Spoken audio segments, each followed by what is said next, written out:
नमस्कार दोस्तों, मैं सोनू यादव अपने विधिक इन्फॉर्मेशन चैनल में आपका हार्दिक स्वागत करता हूं।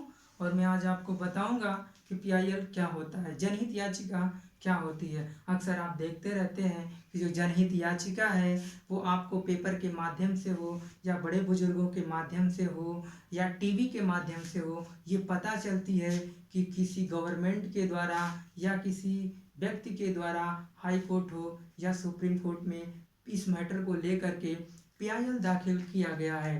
ठीक है दोस्तों, तो आज हम आपको बता दें कि जो पीआईएल होता है उसके जनक कौन माने जाते हैं। सबसे पहली बात, किसी चीज़ को जानने से पहले उनके जनक कौन है इसके बारे में जानना बहुत ज़रूरी होता है।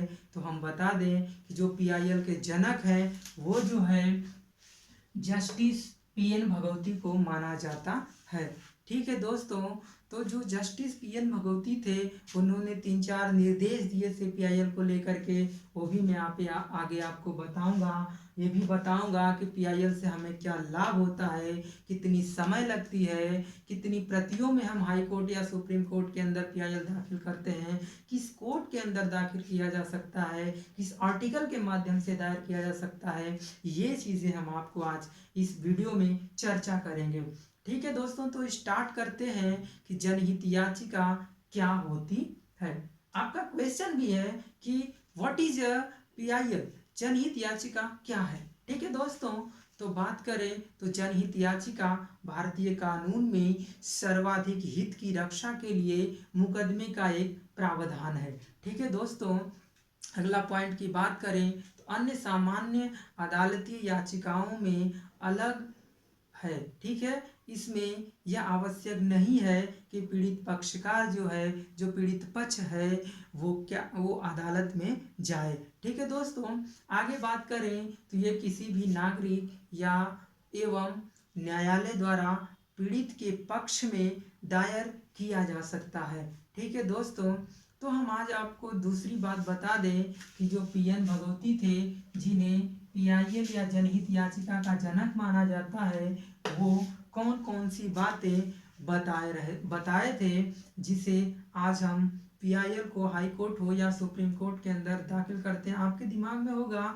कि हम बार बार सुप्रीम कोर्ट या हाई कोर्ट का नाम ले रहे हैं, तो हम आपको अभी जो है कि दिमाग में जो क्वेश्चन है उसे हटा देते हैं कि जो पीआईएल होती है दोस्तों, वो सुप्रीम कोर्ट या हाई कोर्ट के अंदर ही दायर की जाती है, ना कि किसी डिस्ट्रिक्ट कोर्ट के अंदर। ठीक है दोस्तों, तो ये आप समझ गए कि जो पीआईएल होती है वो हाई कोर्ट या सुप्रीम कोर्ट के अंदर दायर की जा सकती है। तो जब पीएन भगवती ने, जो चीफ जस्टिस थे पीएन भगवती, उन्होंने जो कहा वो चीज़ें मैं आपके सामने रख रहा हूँ। उन्होंने पहला पॉइंट कहा था कि लोकहित में प्रेरित होकर कोई भी व्यक्ति संगठन ला सकता है। ठीक है दोस्तों, दूसरा पॉइंट उन्होंने बताया कि कोर्ट को दिया गया पोस्ट कार्ड भी याचिका मानकर स्वीकार किया जा सकता है। तीसरी बात उन्होंने बताई कि कोर्ट को अधिकार होगा कि वह इस याचिका हेतु सामान्य न्यायालय को शुल्क भी माफ कर दे। ठीक है दोस्तों, अगली बात बता दें कि ये राज्य के साथ ही निजी संस्थान के विरुद्ध भी लाया जा सकता है। ठीक है दोस्तों, तो ये जो 4-5 चीज़ें थी जो जस्टिस पीएन भगवती के द्वारा हमें निर्देश के तौर पे बताई गई थी। ठीक है दोस्तों, तो अगला टॉपिक हमारा है वो ये कह रहा है कि पीआईएल से क्या क्या लाभ हो सकते हैं। तो जनहित जो याचिका होती है उसे हमें क्या लाभ होगा, आपको क्या लाभ होगा, या पूरे प्रदेश को क्या लाभ होगा, या पूरी कंट्री को क्या लाभ होगा, इसके बारे में हम चर्चा करते हैं। तो पहला पॉइंट है कि इसमें व्यक्ति को नए नए अधिकार मिलते हैं, नई नई चीज़ों को देखने को मिलता है, नई नई चीज़ें सुनने को मिलती हैं। दूसरा पॉइंट है कि ऐसी याचिकाएं कार्यपालिका और न्यायपालिका को कार्य करने के लिए मजबूर करती हैं, बाधित करती हैं। ठीक है दोस्तों, आगे बात करें तो पीआईएल भ्रष्टाचार मुक्त करने का एक बड़ा कदम उठा है। ठीक है दोस्तों, तो ये हमारा लाभ की बात हो गई। अगला टॉपिक कहता है कि जनहित याचिका कौन सी कोर्ट में दायर की जाती है।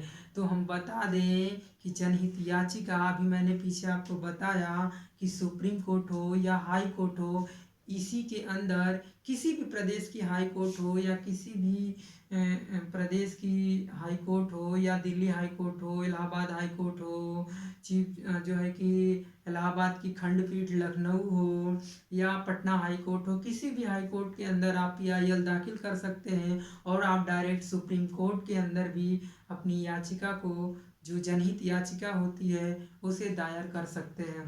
ठीक है दोस्तों, तो आपने ये चीज़ें समझ में आ गई होगी कि कहाँ कहाँ जो है किस अदालत के अंदर, किस कोर्ट के अंदर जो है जनहित याचिका दायर की जा सकती है।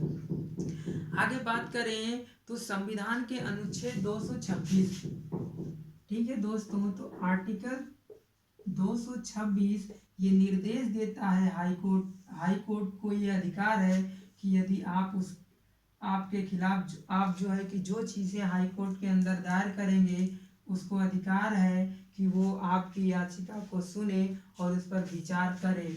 ठीक है दोस्तों, अब आर्टिकल बात करें 32 की, तो ये सुप्रीम कोर्ट को जो है कि PIL दाखिल करने का जो है कि प्रावधान इसमें बताया गया है। आर्टिकल 32 के अंदर यदि आप PIL दाखिल करते हैं तो आपको कितनी प्रतियों में होगा, प्रक्रिया क्या होगी, ये चीज़ें हम जानेंगे।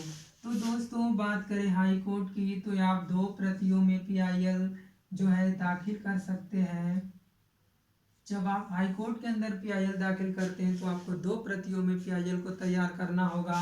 यदि सुप्रीम कोर्ट में करते हैं तो आपको PIL जो है 5 प्रतियों में दायर करनी पड़ती है। ठीक है दोस्तों, तो दरअसल हम आपको बता दें कि जो सुप्रीम कोर्ट है, हाई कोर्ट है, आर्टिकल 32 में सुप्रीम कोर्ट के अंदर आप जो है 5 प्रतियों में अपनी जनहित याचिका को तैयार करके दायर कर सकते हैं। वहीं हाई कोर्ट की बात करें तो हाई कोर्ट में आप 2 प्रतियों में जनहित याचिका को करके हाई कोर्ट के अंदर दायर कर सकते हैं। वहीं PIL अक्सर लोग पूछते रहते हैं कि समय कितना लगता है, यदि हमने PIL दाखिल किया तो कितने समय के अंदर उसके फैसले आ जाएंगे। लेकिन हम बता दें दोस्तों, तो ये आपके मामला पे निर्धारित करता है कि आपका मामला किस तरीके का है। ठीक है दोस्तों, यदि किस तरीके का मामला है उस हिसाब से आपकी समय निर्धारित की जाती है।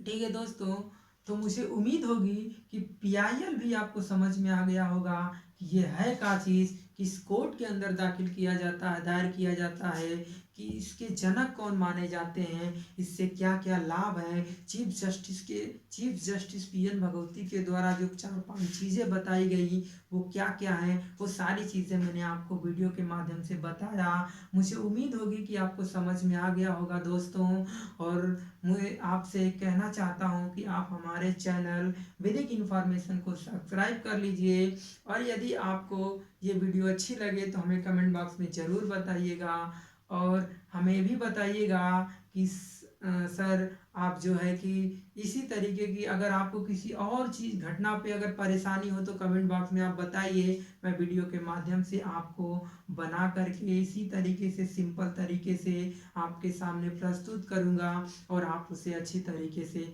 समझ जाएंगे। ठीक है दोस्तों, धन्यवाद।